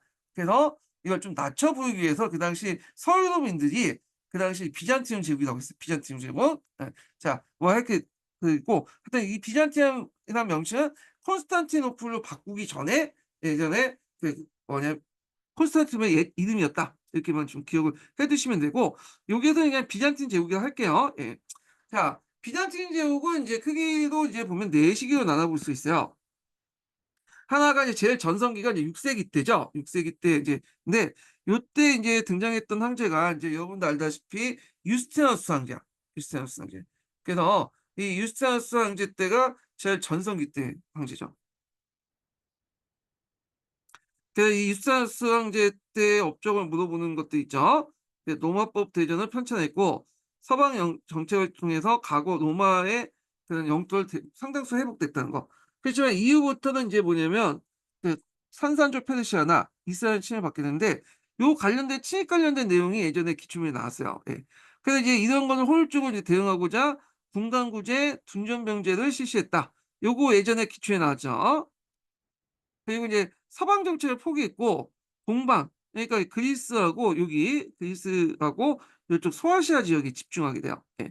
그래서 이제 했지만 점점 영토가 축소돼서 나중에 이제 소아시아도 뺏기죠. 그래서 이제 영토 그리스 쪽으로 이제 축소되기 시작했다는 거. 그래서 이제 요런 내용도 좀 기억을 해 두시고요. 그다음에 이때 이제 우리가 알고 있는 성상 파괴 운동이 이때 일어났어. 성상 파괴 운동. 요것도 예전에 기출문에 나왔던 거죠. 또 자, 그래서 9세기 11세기 들어가면 이제 사방으로 또 공격을 받게 돼요. 예. 그래서 이제 그 당시 영토가 완전히 이제 여기 콘스탄티노플과 그 주변으로 이제 한정돼 갖고 이제 영토밖에 없거든요. 그러다 보니까 인제 영토가 축소되기 시작했고, 그리고 이때 뭐 둥정병제라든지 이런 것들이 붕괴되고, 그다음에 황제권이 악화되고요. 그다음에 대토지 소유제가 확대되고 이런 것들이 있다는 걸 좀 기억을 해 두시고요. 자, 말기 때 들어가면 인제 예전에 콘스탄티노프가 여기에 경제적 중심지였는데 이걸 누구한테 뺏기냐면 베네치아하고 제네바 상인들에게 뺏겨요. 이게 동지중해 무역권을 뺏기게 되고, 그다음에 또 앞에서 이제 얘기했던 앞인가? 뒤에 있죠. 뒤에서 이제 하겠지만 4차 십자군 전쟁 때 이제 라틴 제국이 만들어지죠. 그래서 아예 여기를 뺏기게 되죠, 그냥. 여기. 그래서 잠시 라틴 제국이 만들었다가 다시 회복했지만 라틴 제국이 성립됐다는 거. 자, 그리고 마지막으로 이제 오스만 투르크에서 멸망을 했다. 그러니까 이 라틴 제국과 관련돼서 예전에 기출문에 나왔죠. 예, 부분이. 그래서 이렇게 있고, 동로마는 이제 후에 누구한테 영향을 미쳤냐면 여기 그 슬라브족들에게 영향을 미쳤어요. 슬라브족들. 특히 동슬라브족, 러시아를 비롯한 동슬라브족들에 영향을 줬다. 이것도 예전에 기출에 나왔죠. 예. 그래서 이제 이렇게 한번 쭉 정리를 해봤고요. 자, 그러면 이제 본격적인 내용을 이제 들어가 보겠습니다. 자, 일단은 동로마 제국의 정치를 볼게요. 동로마 제국 정치. 자, 여기 보면 황제 교황주의를 지향하고 있다. 네. 이게 이제 유스티누스 황제가 이제 항립됐던 건데, 서유럽 같은 경우에는 교황하고 황제가 권한이 분리돼 있었죠. 이렇게. 그래서 이제 있는데, 이와 달리 여기는 황제가 교황에게 영향을 미쳐요. 교황이라는 교회죠. 교회를 이제 운유한 말인데, 황제가 교회에게 영향을 줘요. 그래서 황제가 여러 가지 수단을 통해서 교회를 지배하는 그런 것들을 하게 됐다. 이렇게 보시면 되는데, 그것을 이제 그 내용을 보면요. 첫 번째로는 콘스탄티노플 수자대교 임명권을 갖고 있어. 예. 그래서 보통 이제 콘스탄티노플의 제일 높은 이제 그 주교가 콘스탄티노플의 이제 수자 대주교거든요. 이 사람이 임명권을 갖고 있어. 그렇지만 주의할 것은 뭐냐면 황제가 콘스탄티노플 수자교는 아니에요. 이 사람 교회에서 당연히 높은 거는 콘스탄티노플 수자 대교가 제일 높고 그 임명권을 황제가 갖고 있다는 거예요. 예. 그래서 예전에 황제가 뭐냐 동로마 교회의 어떤 수장 역할을 했다. 이건 틀린 내용이죠. 이 사람이 제일 높고 그 임명권을 황제가 갖고 있어요. 물론 인사권을 통해 이 사람한테 영향을 미칠 수 있지만 영적인 권력은 아직 제일 우위는 콘스탄티노플 수자대주교다. 이렇게 보시면 되고요. 두 번째로는 종교의 소집권과 회의 내용 결정권을 갖고 있어요. 네. 요거 좀 기억을 해 두시면 돼요. 자, 이래서 이제 황제가 이렇게 이런 두 가지 수단을 통해서 뭐냐면 교회에 영향력을 행사했다. 그래서 이걸 황제 교황주의라고 하는데, 물론 그 말 자체는 좀 서양음에서 좀 낮추기 위해서 좀 약간 비아냥되는 그 의도에서 이런 황제 교황주의라는 의미를 쓰기도 해요. 예. 자, 하여튼 요 관련된 내용들 이제 파악을 해 두시면 될 것 같고, 요 관련된 내용이 예전에 기출문제에 언급됐기 때문에 한번 읽어 보겠습니다. 서양사 천문 관련된 내용 한번 읽어 볼게요.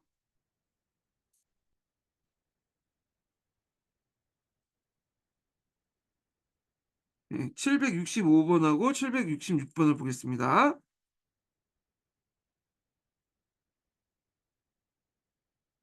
자, 765번 보면요. 총 대주교는 교회 수석 대주교이며 이론상 주교회의에 선출됐으나 후보 셋 중에 하나는 직접 황제가 선택했기 때문에 결국 황제가 임명한 것이나 다름없었다. 그러니까 황제의 뜻 따라 이제 임명되기 때문에 교회도 알아서 후보 3명도 황제의 구미에 맞는 사람을 올렸겠죠. 예. 황제는 교회 운영에 직접 간섭하지 않았으나 교리 문제까지 지시를 내릴 수 있는 권한을 가지고 있었다. 총 대주교의 황제 대관식 총 대주교는 황제 대관식을 주재했으나 교회 우두머리로서보다는 시민 대표의 자격으로서였다. 그래서 황제는 지상의 신의 대표자였으며 총 대주교에 대한 그의 권한은 강력했으며 교회는 국가교회 성격이 된 셈이다. 이렇게 있고요. 그 다음에 또 밑에 서양사 총론 내용을 이제 보겠습니다.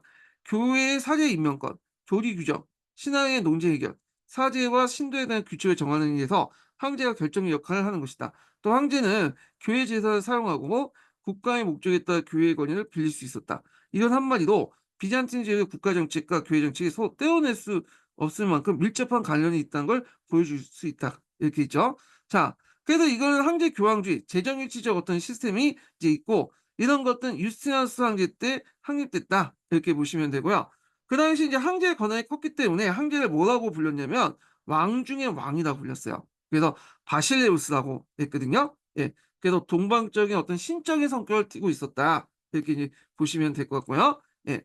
여기 이제 세습제라고 하는데, 이 세습제는 한 개의 왕조가 동로마 제국이 멸망할 때까지 한 개의 왕조로 이어진 게 아니라, 이게 이제 중간중간에 이제 왕들이 있어요. 왕들인데 이 왕들이 한 왕조를 이루고 이 왕조가 끊어지면 그 다음 왕조가 또 이렇게 해갖고 왕조 안에서 세습이지 처음부터 끝까지 한 왕조가 세습제로 쭉 유지됐다는 의미는 아니에요. 예. 그래서 이제 요거 있고요. 자, 그 다음에 이제 유스티니아누스 황제를 보겠습니다. 예, 이 황제가 이제 되게 유명한 황제죠. 그 여러 가지 업적이고, 요 황제가 예전에 한번 기출문제 2번 정도 나왔어요. 동로마 제국의 제일 전성기를 이뤘던 황제다. 이렇게 보시면 되는데, 자, 이 사람의 이제 업적 같은 것들이 나왔거든요. 이 사람은 이제 여러 가지 정복 전쟁을 했어요. 그 과거 로마의 영토를 회복시키려고 했는데, 이런 정책을 뭐라 하면 서방 정책이라고 해요. 서방 정책. 로마의 계승자로서 예전에 서노마의 어떤 그 영토를 회복시키려는 여러 정복 사업을 이제 펼쳤다. 이렇게 이제 보시면 되는데, 그래서 이제 그 정복 사업 결과 영토가 확장됐죠. 이게 이제 동로마가 최대한 확장된 영토를 얘기하는데, 이 확장된 영토를 마련했던 사람이 유스티누스 황제야. 그래서 이 사람은 그 베리사리우스 나드센스를 파견해서 반달 왕국과 동고트 왕국을 정복했어요. 지도상을 좀 확인해 볼게요. 반달 왕국은 어디에 위치했죠? 여기에 위치했죠. 예. 그래서 동고트 왕국은 여기죠. 예. 그래서 이제 이렇게 해서 했다. 그래서 동고트 왕국하고 앞에 이제 비잔티의 갈등 내용들은 앞 시간에 지금 얘기했어요. 그리고 그때 앞 강의에 참조를 해주시고요. 그다음 문화 사업으로서 이제 제일 핵심적인 게 노마법 대전이죠. 예. 그래서 종전에 이 법들을 노마법들이 이제 막 이렇게 복잡하게 섞여 있었는데 이런 것들 하나도 정리했어. 법정이라는 건 새로운 법을 만든 게 아니라 기존의 법을 정리했잖아요. 그래갖고 이제 여러 법 체계를 성립해갖고 만든 것이 그 정리한 것이 유스티니아누스 대법전, 예, 로마법 대전을 만들었다. 이렇게 있죠. 그래갖고 그 로마법 대전은 여러 책으로 구성돼 있어요. 여기 잠깐 넘어가서 요게 이제 내부물 진행했는데 유스티니아누스 법령직이 있고요. 그다음에 학설 실찬이 있고 법학 제요가 있고 법학 입문서가 있어. 법학 제요 라고 있고 그다음에 신법령직이 있어요. 그래서 요 네 가지로 구성해 갖고 만든 것이 그 당시 뭐냐면 유스티누스 대법전인데 그중에 인제 제일 뛰어난 법이 뭐냐면 민법이야, 민법. 그래서 로마법 같은 경우는 공법보다 민법이 되게 발달됐거든요. 그래서 인제 그거와 연결돼서 그 유스티누스 법전도 민법이 상당히 발달됐다. 그래서 이걸 민법 대전이라고 해요. 그래서 이 민법은 후대에 영향을 미쳐, 후대에. 어 그래서 요거 관련된 내용이 예전에 기출문제에 나왔거든요. 객관식 기출문제. 보시면 될 것 같고요. 그다음에 10 년도 기출문제에 또 뭐가 나오냐면 성소피아 성당을 증축했어요. 성소피아 성당. 그래서 이 성소피아 성당은 원래 유스티누스 대제 때 처음 만든 건 아니고요. 이건 콘스탄티노플 대제 때 처음 만들었어요. 그래서 이제 만들었다 불타 없어졌거든요. 그리고 나서 그걸 다시 만든 거야, 이 사람이. 그래서 이제 성소피아 성당을 건설하고 나서 유스티누스 대제가 뭐라고 했냐면 "솔로몬이여 나는 그대를 능가했노라." 이렇게 인제 외쳤다고 하죠. 요게 인제 예전에 기출문제였어요. 10 년도 기출문제. 예. 그래서 동양식으로 이제 성소피아 성당을 만들었다. 그래서 이제 그 성소피아 성당을 잠깐 이제 보면요. 이렇게 구성돼 있죠. 음. 동으로 있고 그 성소피아 성당을 만들었고 이렇게. 그래서 이제 나중에 이제 이슬람에서 인제 여기 오스만 투르크에 정복하고 나서 이걸 이슬람 사원으로 바꿨죠. 그래서 이때 천탑을 4 개로 세웠는데 이건 후대에 만들어진 거야, 이건. 그래서 4 개의 천탑 미나렛은 인제 그 이슬람 양식 아니에요. 요건 후에 만들어진 거고 원래는 이게 어 기독교 서원이었죠. 성당이었죠. 그래서 인제 이렇게 있다는 걸 좀 기억을 해 두시면 될 것 같아요. 내부 모습이 있고 벽면에 장치가 모자이크 이렇게 있는데 이렇게 있고요.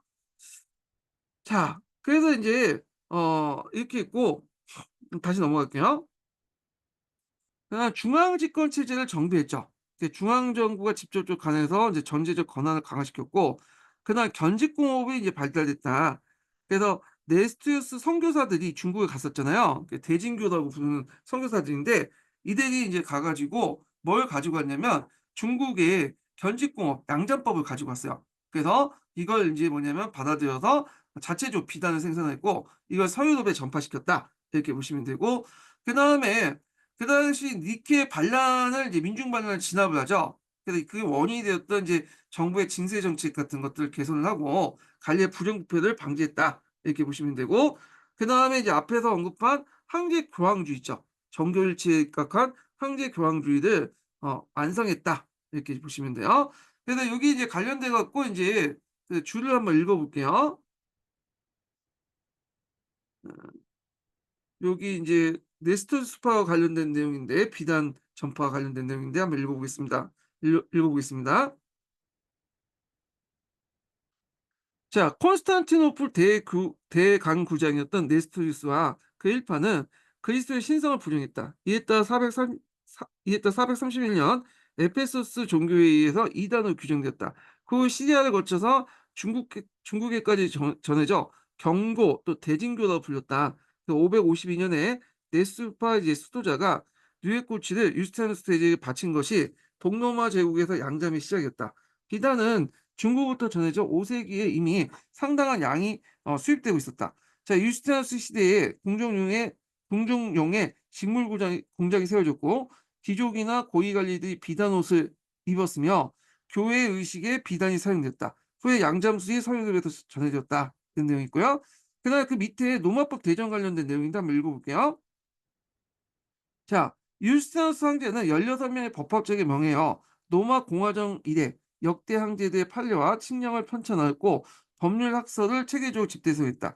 여기에서 세 칙령지를 합친 것이 유스티누스 법전으로 로마법 대전이라 부른다. 자, 이 법전은 고대 로마법을 그 뭐냐면 집대성한 것으로 중세 이래에 이제 중세 유럽에 계승되어 중세 이후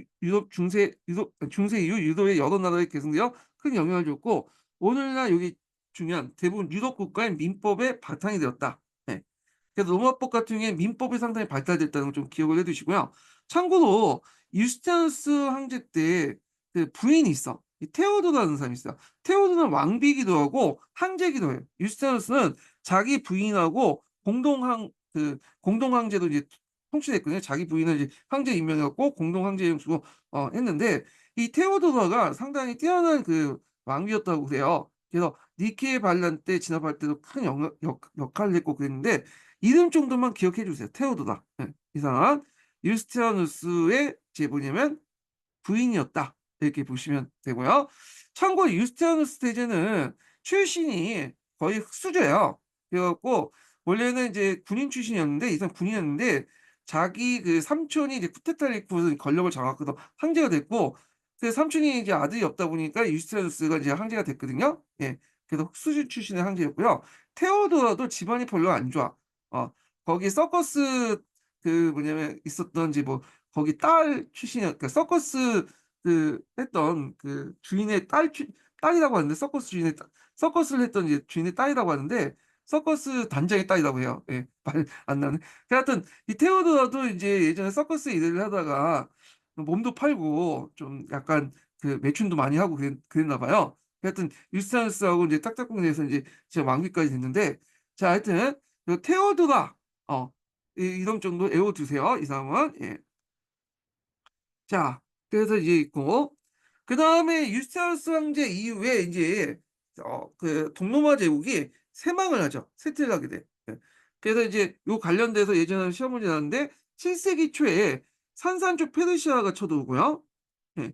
그 다음에 또 7세기 중반에 이슬람이 치는거. 요 관련된 내용이 누가 쳐들어왔냐? 라는 내용이 기출문에 나왔어.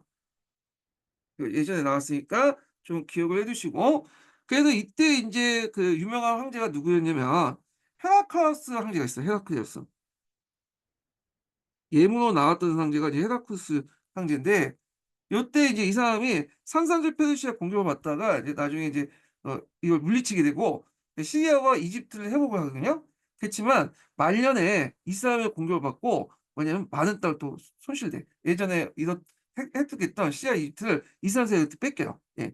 그래서 이제 요 관련된 내용이 있는데 자 이때 이제 만들어진 제도가 이제 뭐냐면 군강구제와 둥정병제 관련된 내용. 요거 예전에 기출문에 나왔던 거죠. 예. 그래서 헤라클레스제에 관련된 내용을 있는데 이거 좀 기억을 해주시고요. 이 사람은 초창기 때 사사조 페르시아의 영토를 상당히 뺏었고 그때 시리아하고 이집트를 이제 뭐냐면 회복을 했지만 그렇지만 곧바로 이스라엘부터 공격을 와서 이 땅을 다시 만약 상실했다. 이렇게 보시면 되고 요때 정도에 만들어진 것이 군강구제와 둥정병제다. 이렇게 보시면 돼요. 그래서 이 군강구제와 그 둥정병제는 거듭된 외부 위협에 대처하기 위해서 만들어졌어요. 예. 그래서 군강구제와 둥정병제 서로 연결돼 있지만 다른 제도예요. 그래서 서기에서는 이걸 따로 설명하지 않고 이걸 묶어서 그냥 두리뭉실하게 설명을 하고 있더라고요. 근데 군강구제와 둥정병제 서로 유기적으로 관련돼 있긴 하지만 다른 제도예요. 그래서 군강구제는 뭐냐면 여기 이제 있는데 여기 군강구제죠. 예. 그래서 자유국 내 모든 영토를 31개 관구로 나눠요. 이 황제가 직접 임명한 사령관에게 군사권과 행정권과 사법권을 부여해줘. 왜냐하면 효율적으로 이제 적을 막기 위해서 지방사령관에게 행정권, 군사권, 사법권 임명을 한 거야.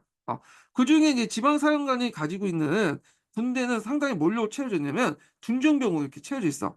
그래서 농민들에게 군역에 종사를 됐고 토지를 주고 이들 이제 뭐냐면 그 군역을 그 종사한다는 조건에서 그 토지를 상속하는 거야. 그래서 농민들 평상시에 농사를 짓고 그 다음에 농한기 때는 훈련을 받고 외적이 쳐들어오면 그 뭐냐 지급받은 토지를 이제 바탕으로 뭐 무기를 만들고 무기를 이제 장착하고 그 식량을 가져가고 이제 싸우는 거죠. 그래서 그 당시에는 이제 정근대 시대 때는 무기나 식량을 자기가 다 가지고 와야 되기 때문에 어느 경제적 능력이 있어야 될 거 아니야. 그러니까 둔정병은 국가에서 받은 토지를 가지고 뭐냐 먹고 살면서 그다음에 그걸 가지고 무기나 뭐냐 싸울 수 있는 군량 같은 걸 이제 마련했다. 이렇게 기억을 해두시면 돼요. 그래서 군간구제에 속한 많은 병력이 중전병제로 이렇게 구성됐다. 그래서 서로 유기적으로 이렇게 연결됐지만 다른 개념이다. 이렇게 좀 보시면 될 것 같고. 그래서 이 군간구제가 처음에는 이제 몇 개밖에 안 됐다가 나중에 점점 늘어나요. 31개 늘어나. 여기 보면 한 개, 뭐 두 개, 세 개, 네 개, 많아봤자 대여섯 개잖아요. 근데 이제 11세기 초반에 들어가면 31개 구로 이렇게 늘어나. 군간구로 확대됐다. 이렇게 보시면 돼요. 그래서 이 군간구를 뭐라고 하냐면 그 테마라고 하거든요. 테마. 그래서 이제 이 관련된 내용들을 제가 기출문제 분석에서 적어놨어요. 그래서 한번 읽어보겠습니다. 자, 여기 보면 나에 들어갈 것은 군간구제고요. 자, 군관구제는 비잔틴 증기에 나타난 군정의 일치의 지방 행정제도다. 테마는 군관구제가 테마라고 해요. 자, 테마는 그리스어로 지방 주둔군을 뜻한다. 군사관이었던 스타라테고스가 민정을 가난한 행정구역을 말한다. 군관구제 출현 시기는 본격 시기 및 본격 실시 시기에 대해서 대해선 6세기 말 콘스탄트 2세, 헤라클리우스 등 여러 가지 의견이 존재했지만 대개 이제 7세기 때 이제 정비됐다고 보고 있어요. 헤라클레스 황제 때. 그래서 이제 비잔틴 제국의 초기 지방 행정은 고대 로마 속주 제도를 계승하여 군정이 분리되어 있었다. 중앙에 파견된 속주 총독이 지방 행정을 담당하고 군사령관이 국경의 방위를 담당했다. 그러나 유스티누스 황제 이외 불가르족, 아바르족, 사산족 페르시아, 이스라엘 세력 등 주변의 이제 이민족들의 위협을 효율적으로 대응하기 위해서 군관구제를 실시했다. 그런데 그러니까 유스티누스 황제 이후에요. 그냥 유스티누스 황제 때가 아니라 이후에. 그러니까 이 앞에 있었던 어떤 이제 콘스탄스 2세나 헤라클리우스 때라고 이제 보시면 되겠죠. 이후니까. 자, 그래서 군사령관에게 이제 그 당시 행정, 군사, 사법 등 권력이 집중되어 있었기 때문에 군사령관이 지방 통제 효율성을 높였다. 자, 군관구제를 통해서 각 지역 사정에 맞게 이민족의 공격을 효율적으로 대비할 수 있었다는 거. 그래서 이제 원래는 5강구였지만 홀선 있을 때 이제 31강구로 이제 확립되었다. 이렇게 이제 보시면 되고. 자, 그다음에 이제 여기 보면 군강구제는 병농일제, 둥전병제 또 긴밀하게 연결돼 있다. 긴밀한 게 긴밀이죠? 예. 자, 둔전병은 농사를 짓는 군대로서 평시에는 토지대 경쟁의 식량을 자급하고 전시에는 전투원으로 동원되었고 자신의 토지를 지키기 위해서 싸웠기 때문에 전투력이 강했다. 토지를 자식에게 상속할 수 있었다. 동로마 제국은 둔정병을 이용해서 용병에 지불했던 재정을 줄일 수 있었다. 자, 둔정병제 실시로 대토지 소유제가 소규모 자유농가 자유총락을 중심으로 변했다. 그래서 자연농민을 기반으로 한 농업 생산이 증가되었고 이를 바탕 이집트 등 곡창지대를 상당수 회복하여 제국의 식량 위기를 극복하고 조세 수입을 확대했다. 그러나 9세기 이후에 황제가 스테고스를 견제하기 위해서 군관구를 작은 단위로 이제 분화했고 귀족과 호족의 이제 대토지 소유가 확대되면서 자연농민이 몰락했다. 그래서 이게 이제 11세기 이후에는 이게 이제 뭐냐 대토지 소유제가 확산되면서 이게 군관구제 둔점에 몰락하고 말았다. 그러니까 이런 것들 좀 기억을 해두시면 될 것 같고요. 그래서 군간구제와 둥전병제 관련된 내용을 이제 파악을 했고요. 그 다음에 성상숭배 금지령 관련된 내용인데 요거는 다음 시간에 할게요. 제가 지금 어, 배터리가 좀 닳아가지고 다음 시간에 내일 진행을 하겠습니다. 자, 성상숭배 금지 관련된 내용이 시험 문제에 나왔죠. 그리고 2번 나왔어. 이거 되게 중요한 거죠. 예, 이거는 다음 시간에 진행을 하겠습니다. 예, 오늘 끝까지 강의 듣냐고 수고하셨습니다. 자, 출석 체크 진행하겠습니다.